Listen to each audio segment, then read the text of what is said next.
Welcome, welcome to American Pancake Radio. Heyward Howkins' debut album, The Hale and Hearty, was one of my favorite discoveries of 2012.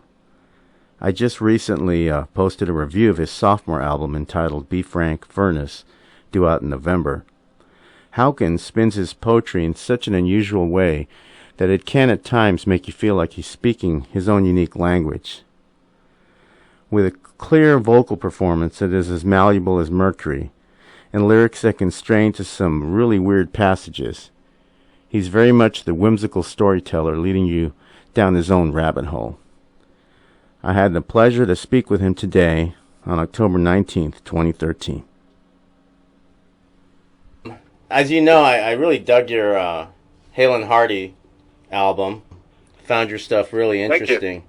And especially, lyrically and just the way you structure the songs. I think the first one that really caught my ear was Plume and Orange because of the arrangements, And really? Yeah, it was really unique. Now, do you handle a lot of the arranging as well as the writing? Yeah, definitely. On the first record, I had a lot of production help and collaboration help from my friend Chet Del Campo. So they're basically my arrangements, but we definitely sat together and kind of ran ideas back and forth. And that record took a long time to create because it was basically the two of us doing that kind of stuff and trial and error.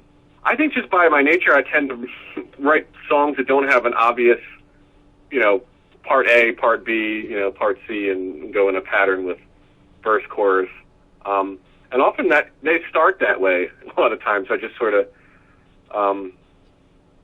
they'll just sort of come out with those kind of parts and sometimes some unexpected arrangement things, and then that's like the basic skeleton, and then we build around that. But I usually just try to get it down when it's fresh on an iPhone, which is really handy. That is handy nowadays.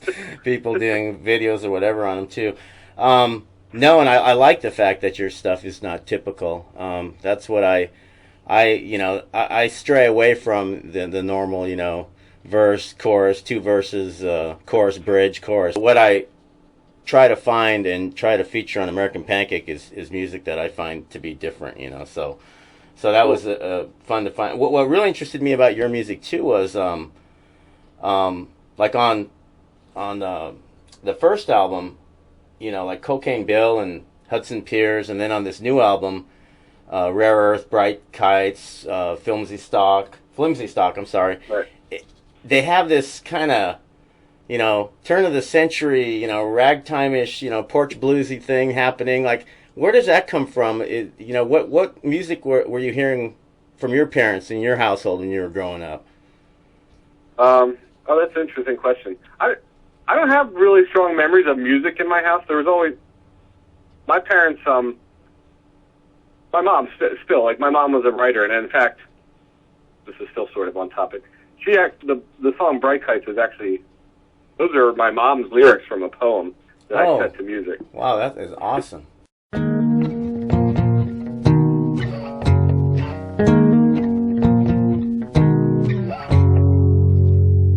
Cut out the moon from a thick yellow paper and stitch it to the sky for light. Now the chimneys are like a ring toss of blisters on a swollen sky. We are circled, oh, but slowly by a bracelet of woe. We are circled slowly by cold. Which was kind of funny. I just found a stack of her papers, and I think it was actually published in like a literary journal in the UK, I think. Anyway, so I was always exposed to pretty interesting things as a kid, which I'm grateful for, cool movies. And my mom would kind of listen to, some old folky stuff, and we had obviously like Beatles records and everything, but she would listen to a lot of foreign music. So I'm sure in some way that shaped me, but I didn't have like any kind of like bluesy or any kind of background like that, or any like, no one really introduced me to music. I just sort of found it, along the way. A lot of stuff would turn me on to. Interesting. Yeah, because it does have a vagabondish type of, I don't know, it's really hard to describe. Oh, that's good. I'm glad it's, I don't necessarily set out to be different. That's just sort of what happens, but it's nice, I know when I'm writing something that I don't want it to sound ordinary, and in some ways I guess it's sort of calculated, but, it just sort of pops out of wherever, and, yeah, I guess sometimes it can come across like that kind of spirit. That's good. Yeah, it is good. It's really, I don't know if you've ever tried to channel your music toward other things besides, obviously online and whatnot, but it's definitely cinematic. I could see it in movie scores and things like that, and I hope somebody catches wind of it and uses it in that way. I would love to see it in a movie score. Yeah, for more reasons than one, right? but yeah, but no, it's nice that people get those opportunities. It seems like there's more and more independent music in movies, which is nice. I'm looking at the lyrics to Bright Kites now. Now knowing that you're a mother, it was from a poem, and wow, it's thank your mom for me for writing such an interesting. I mean, it's. I think I might have taken like one or two words. I took a couple liberties or like repeated something, but basically, that's like I'm not sure if it was in the same order, but yeah, it was all just kind of from. You couldn't read the poem as those lyrics are because there were some other pieces, but right. A lot of it is packed, and yeah, it was pretty cool. I don't know. Well, maybe the music well. Yeah, maybe the flair for turning a phrase is in your family's DNA or something, because you look at that line, "We are circled all but slowly by a bracelet of wolves." I mean, that's Radiohead or something. I don't know what that is. That's just that's really interesting. I don't know what it is either, but yeah. I mean, a lot of the lyrics in that song just conveyed a really different. It just painted a weird picture in my head, and then I just sat down with it one night, and I think in like 15 minutes I just wrote the music to it, and wow. It just seemed to work out well. So it was fun. It's nice when things turn out like that. Exactly. And I didn't really have any intention of digging out a poem or anything and writing a song with it. It just sort of happened serendipitously, which is cool. That's the best way, instead of trying to massage something to death. I guess I don't listen. Well, I listen to a lot of music, but I wouldn't say I get inspiration from a lot of music. But I definitely I grew up with super I listened to The Cure and the Smiths and Depeche Mode and stuff like that. That was my bread and butter. Right. When I was a kid. But I also really liked Led Zeppelin, and I liked I started to listen to people like John Fahey, who was a really good bluesy finger picking guitarist. Right. Instrumental stuff. And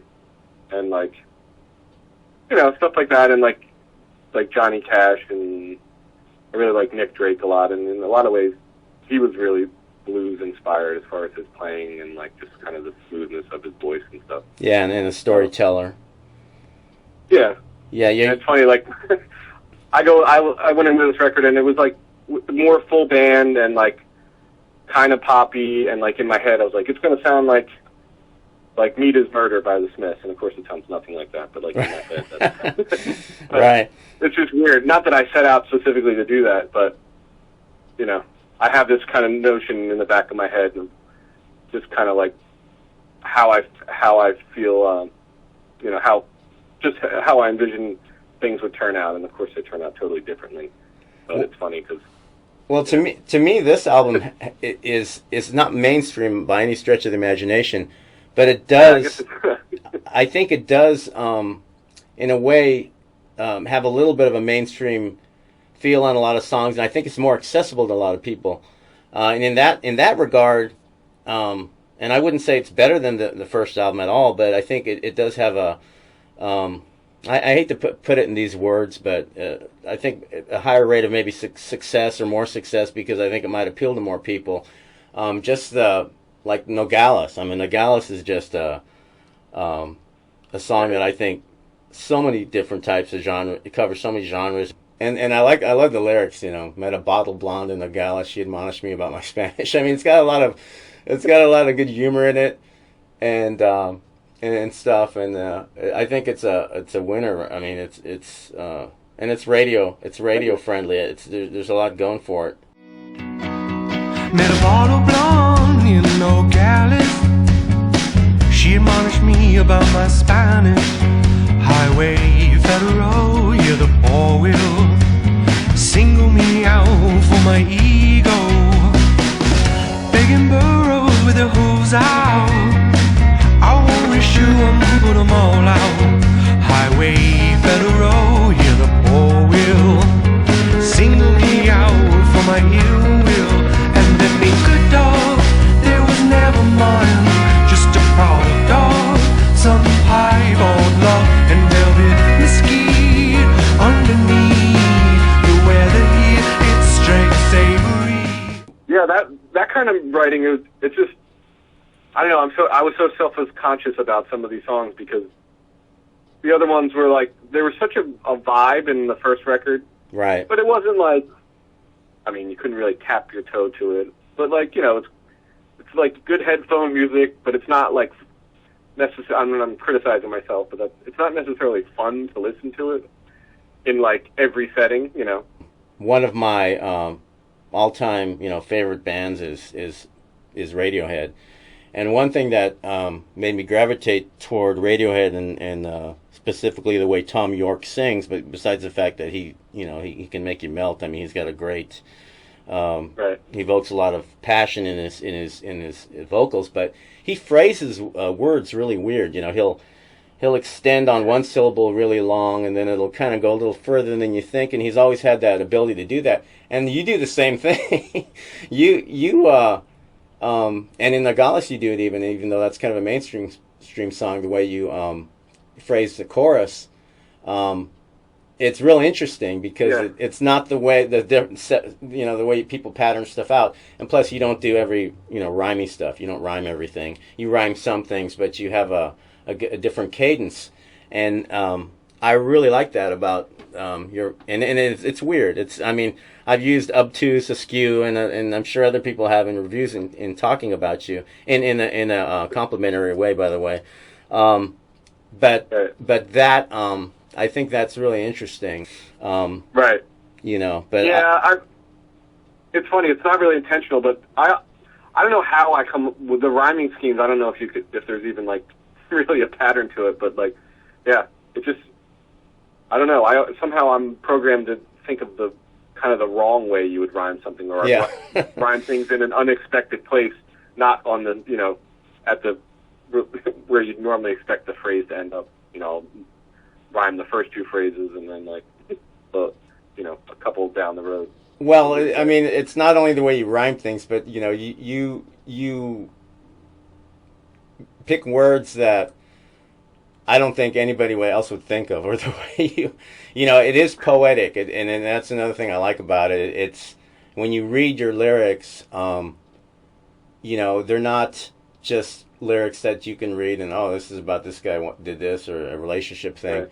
It's very interpretive, but it's got some really interesting passages, and just the way I think it creates imagery, that, and I love to I know people listen to music all different ways, but a key thing for me is the lyrics, and so kudos to coming up with some really interesting things. I've seen some words that I have to look up when I in both albums to find out either what the word. I would be curious what words those are. Well, I looked them up myself.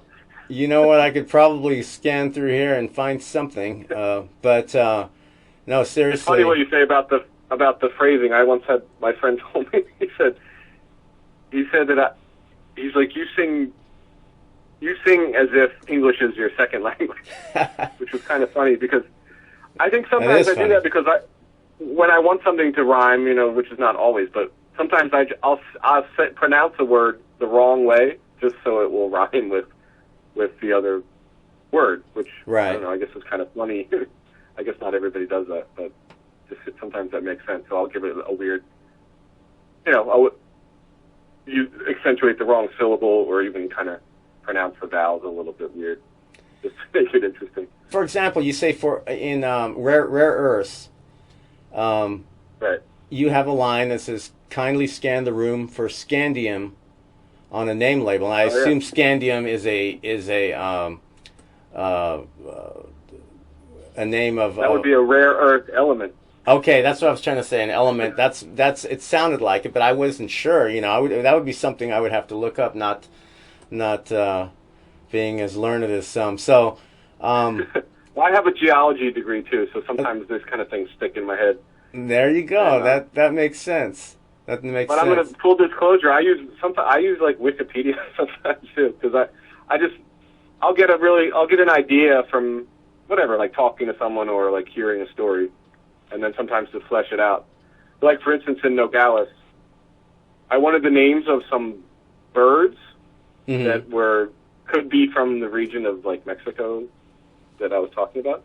Right. And so I found like cormorant, which I was able to rhyme with something, and like and I say the word thrasher, which I rhyme with like past them or something, which is a little bit weird. But like a thrasher is also a type of bird. So right.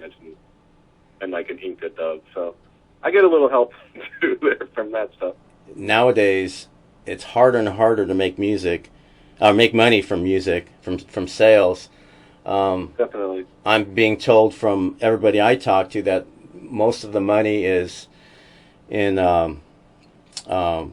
touring. When you get to a certain point when you can tour and do fairly large tours, because you're making money on the seats, butts in the seats that you bought the tickets and merch, and right.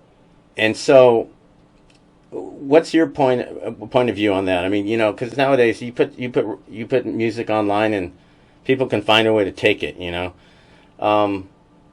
Is that something that's forefront in your mind? Are you an artist who is just simply wanting to do art and let everybody else do business, or do you think about that sort of thing? I think about it. I mean, I'm very far from being motivated by money when it comes to music. Mm-hmm. Just because I have like a family and like a full-time job and stuff. I don't want people to just take all my music, but I can appreciate. I think mostly I just want some exposure and people to enjoy it more so than I want, and especially the digital thing. I don't really care so much if people are distributing it, as long as like they're into it and they share it with their friends. I made a really small run of vinyl, which I do want to sell. And I think, I think I'll be pretty successful with that because, once you connect with someone, because I do the same thing. I don't purchase a lot of music myself, but when I see like, a friend's band or a band that I really like that has like really nice record, I go out and I buy that. Simply to support them and to support them, yeah. Yeah, I really do. And that's my way of sort of paying them back, and fixing my karma for, I stream music too, of course. Right. But mostly from my perspective, I have a lot invested personally and, a lot of work and emotionally and everything, but I don't depend on music. And I have to remind myself of that because it's supposed to be fun, at least for me. It is, and that's kind of why I do it, and just the enjoyment of being able to get the ideas out there. And I'm still like so new at it, and that I still find it really exciting when someone responds well to my music, and I'm really lucky to be in that position more often than not. That's exciting to hear that you're going to be performing with a large band there to realize your music the way it is on the album. Yeah, for once we're actually playing. It's the same band that played on the record, which I haven't always had the luxury of doing that because basically it was mostly two people the last time. One of whom doesn't really play out live, so that left me. But this time, yeah, we have the drummer, bassist, my friend Meg plays keyboards, and we have a horn player too. So, and he also does some other various things like melodica and sings, and a couple people are singing. So it's kind of like, it's a good vibe. We kind of almost sound like the Hawks or something when they were backing up Bob Dylan. Like we have like she plays like a Wurlitzer, and I'm really into it. Sounds pretty cool. We played one show as a full band, kind of a warm-up show, which went really well, and it was fun. Awesome. Looking forward to more. The title of the new album, Be Frank, Furness. Oh, yeah. Now what's the story behind that? There's, I guess it's not super well known, but there's a lot of really beautiful buildings in Philadelphia from like the late like 1860s, like Civil War, post-Civil War, that were designed by an architect named Frank Furness, but I call him incorrectly Furness because it sounds better to say it that way. And he, which actually I went in one of his buildings, which is a library at the University of Pennsylvania, and that's where I took the album cover, which I thought made sense, and it's a beautiful building. It looks sort of like Hogwarts or something. It is. It's a really that cover. I'm looking at it right now. That I didn't think to ask, but now you've told me. I'm glad I know where it is. But it was really an interesting. It's a beautiful building. Yeah. And that's just the hallway. When you go in the actual building, there's this really ornate, there's spiral staircases, and you're stepping on a floor that you can look through, and it's sort of like stained glass is the floor. It's just very interesting. It's pretty whimsical.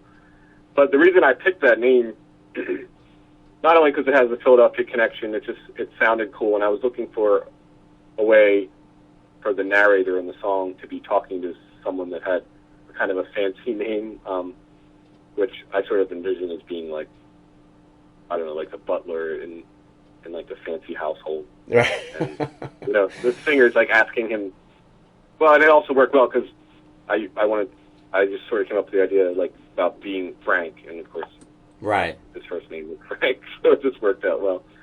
And it's sort of tongue-in-cheek, and just, that song's kind of about going to high school in the city and being like the dumb suburban kid that takes like 3 trains to get there, and some of the neighborhood kids beat me up.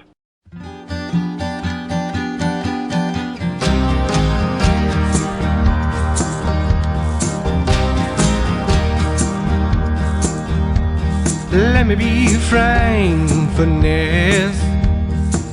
I should have quit this mainline mess. They were first world problems, yes, turned into first world deaths. It says, they don't know shit about me. Yeah, it's not like an angry song. It's just sort of, it's almost kind of funny to me. And right. I just had a fun and unique high school experience for some of those reasons. So it's just kind of poking fun at myself for being like the kid. Not that I was a rich kid, but I had a nice family and still do. Right. So I'm sort of poking fun at myself, and as if I had a butler or something, saying I want to leave behind all that suburban bliss and go in the city, which is what I did. Very good. So that's the long-winded answer. No, interesting. I could talk to you for another hour, but I probably shouldn't, especially about your lyrics as I'm perusing them. But anyways, it was a pleasure to meet you. And yeah, you too. Thanks very much. And I'll let you know, like I said, in what format we'll get this posted up. And have a great weekend, man. Appreciate it. Thanks very much. Okay. I'll see you on the internet. I really appreciate it. Oh, no problem. Thank you. Bye-bye. Okay, take care. You too. Bye-bye.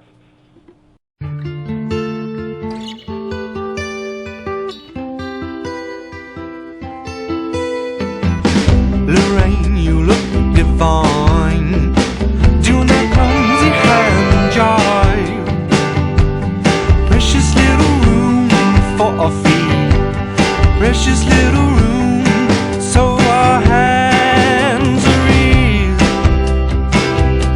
And it wasn't worth talking to.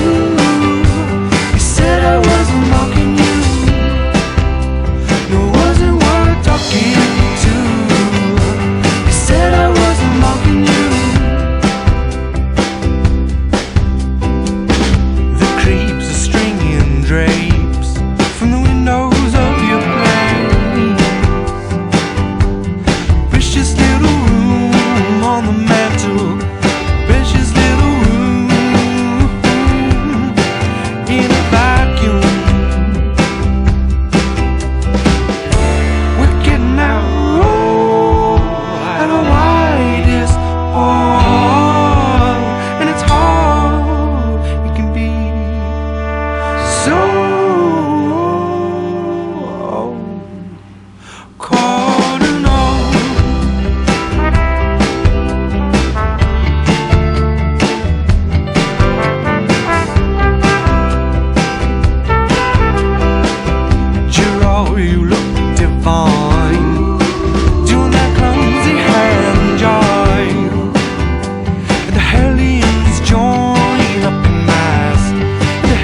precious little